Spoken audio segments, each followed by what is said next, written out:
Alright, I finally got some new rubber on the truck. This is my 09 Silverado 1500. The only thing that is done to this truck is a rough country level. These are the Atturo Trailblade MT 33 1250 18s on stock wheels, no spacers. Went from the XComp Gladiators to these. I have to say, for the price, these tires are actually really nice. If you're looking for a mud terrain, so far, I don't have a lot of mileage on them. So far, they're pretty quiet. They have a more of a whistle. I would equate more to like a mud grap that I had than the roaring of like a Swamper or the Gladiators.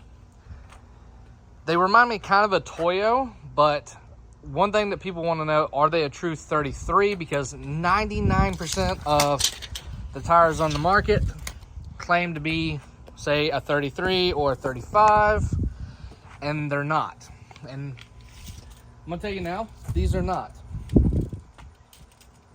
So, let's go right in the middle. We are slightly above 32. They're 12.5 wide, but realistically, they're about a 12. They're not far off. I could definitely probably have ran 35s if I wanted to. I've got a little bit of, I have no scrubbing with these, but you can see where previously I had some scrubbing.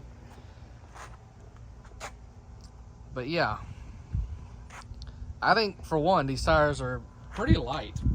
They're a 10 ply, they're E-rated. They are definitely not a bad tire. They came in at $205 a piece, shipped to the house off of Amazon from Atturo's Amazon store. Let's see. Trying to see, yeah. Load range E.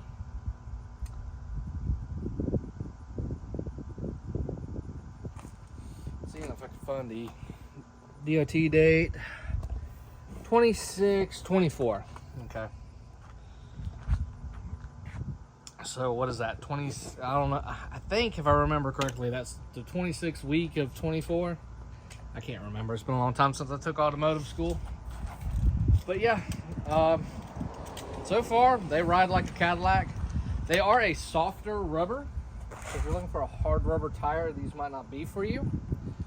I know one thing, those XComps I had, they were the worst tire I've ever bought in my life, and I will never buy them again.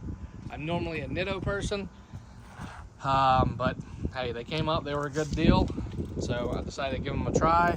I ran them until they split, and after they started splitting, I decided to get some cheaper tires. So under $1,000 mounted and balanced is a pretty good deal in my eyes. So thanks for watching, guys. If you have any questions, drop them below.